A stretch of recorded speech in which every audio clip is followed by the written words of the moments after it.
স্কলারশিপের নাম Swami Vivekananda merit cum means scholarship. প্রত্যেকটি ছাত্রছাত্রী এই স্বামী বিবেকানন্দ স্কলারশিপে আবেদন করার জন্য বিশেষভাবে অপেক্ষায় রয়েছে। স্কুল, কলেজ, ইউনিভার্সিটি তথা সকল কোর্সের ছাত্রছাত্রীরা এই স্বামী বিবেকানন্দ স্কলারশিপে আবেদন করতে পারে এবং এই স্কলারশিপ থেকে যে পরিমাণে টাকা দেওয়া হয় সেটা আর অন্য কোনো সরকারি স্কলারশিপ থেকে দেওয়া হয় না। সর্বনিম্ন 12,000 টাকা থেকে শুরু করে সর্বোচ্চ 96,000 টাকা পর্যন্ত দেওয়া হয় ছাত্রছাত্রীদেরকে বছরে। কেউ পায় 12,000 টাকা, কেউ পায় 18,000, আবার কেউ পায় 24,000 টাকা, আবার কেউ পায় 30,000 টাকা, কেউ বা 60, আবার কেউ বা 96,000 টাকা পর্যন্ত এই স্কলারশিপ থেকে পায়। এই টাকার পরিমাণ নির্ভর করে স্টুডেন্ট বর্তমানে কোন কোর্স নিয়ে পড়াশোনা করছে তার উপর। সম্পূর্ণটা কোর্সের উপর ভিত্তি করে টাকার পরিমাণ নির্ধারিত রয়েছে। সো তোমরা যে কোর্সে পড়াশোনা করছো সেই কোর্স অনুযায়ী তোমরা কত টাকা পাবে স্বামী বিবেকানন্দ স্কলারশিপ থেকে, সেটাই এই ভিডিওর মূল বিষয়।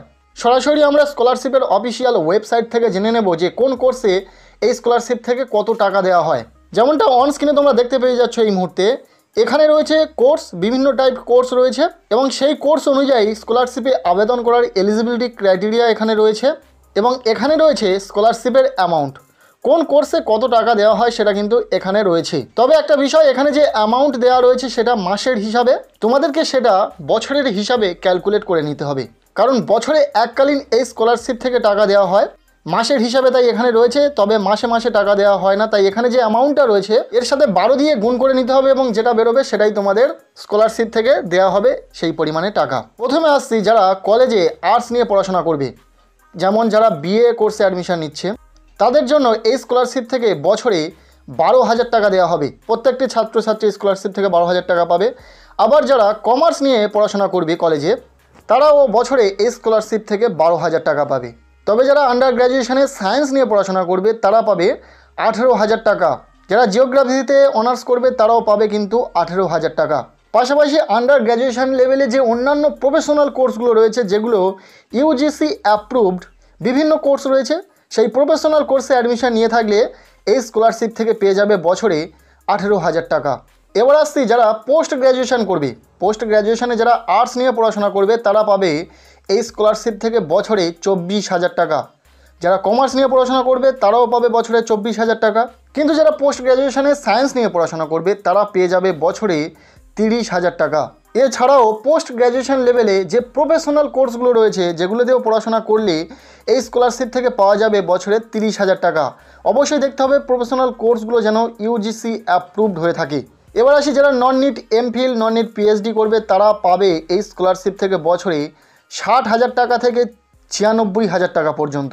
ওকে, নেক্সট আসছি এইচএস লেভেল। যেহেতু মাধ্যমিক পাস করার পর ক্লাস 11 থেকে এই স্কলারশিপটি স্টার্ট হয়, তাই যারা মাধ্যমিক পাসের পর ক্লাস 11-এ পড়াশোনা করবে বা যারা 11 পাস করার পর ক্লাস 12-এ রেনুয়াল করবে এই স্কলারশিপে, তারা প্রত্যেকেই এই স্কলারশিপ থেকে পাবে বছরে 12,000 টাকা। সায়েন্স, আর্টস, কমার্স যে স্ট্রিমে পড়ুক না কেন, প্রত্যেকটি ক্লাস 11-এর ছাত্রছাত্রী পাবে এই স্কলারশিপ থেকে বছরে 12,000 টাকা। প্রচুর ডিএলএড ক্যান্ডিডেট রয়েছে, সো যারা ডিএলএড করবে তারাও এই স্কলারশিপ থেকে পেয়ে যাবে বছরে 12,000 টাকা। এবার আসি যারা আন্ডার গ্র্যাজুয়েশন লেভেলে ইঞ্জিনিয়ারিং করবে অথবা পোস্ট গ্র্যাজুয়েশন লেভেলে ইঞ্জিনিয়ারিং করবে, এছাড়াও অন্যান্য যে প্রফেশনাল কোর্সগুলো রয়েছে যেগুলো এআইসিটিই দ্বারা অ্যাপ্রুভড, সেই সমস্ত স্টুডেন্টরা এই স্কলারশিপ থেকে পেয়ে যাবে বছরে 60,000 টাকা। ক্লিয়ার? যারা পলিটেকনিক ডিপ্লোমা কোর্সে পড়াশোনা করবে তারা পেয়ে যাবে বছরে 18,000 টাকা এবং যারা আন্ডার গ্র্যাজুয়েশন লেভেলে মেডিকেল ডিগ্রিতে অ্যাডমিশন নেবে তারা পেয়ে যাবে এই স্কলারশিপ থেকে বছরে 60,000 টাকা। এবার অনেকে প্রশ্ন করবে যে দাদা আমি এই কোর্স নিয়ে পড়াশোনা করছি, পার্টিকুলার এই কোর্স নিয়ে বলো যে এই কোর্সে কত টাকা পাওয়া যাবে। দেখো, তুমি যে কোর্স নিয়ে পড়াশোনা করছো সেটা ইউজি লেভেলে নাকি পিজি লেভেলে এটা তুমি নিশ্চয়ই জানো। সেটা প্রফেশনাল কোর্স নাকি এমনি জেনারেল কোর্স সেটাও তুমি জানো। এবং ভিডিওতে আমি বলেছি প্রফেশনাল কোর্সে কত টাকা পাওয়া যাবে এবং নন প্রফেশনাল কোর্সগুলোতে কত টাকা পাওয়া যাবে। যারা ইঞ্জিনিয়ারিং করবে, যারা মেডিকেল লাইনে পড়াশোনা করবে তারাও কত টাকা পাবে। তাই এতটুকু তোমার কোর্স অনুযায়ী তোমাকে বুঝে নিতে হবে তুমি কত টাকা পাবে স্বামী বিবেকানন্দ স্কলারশিপ থেকে। তারপরেও যদি তোমরা না বুঝতে পারো অবশ্যই কমেন্টের মাধ্যমে জানাও। ভিডিওটি এতটুকুই ছিল, ভালো লাগলে লাইক করো, চ্যানেলে নতুন হলে চ্যানেলটিকে সাবস্ক্রাইব করে রাখো।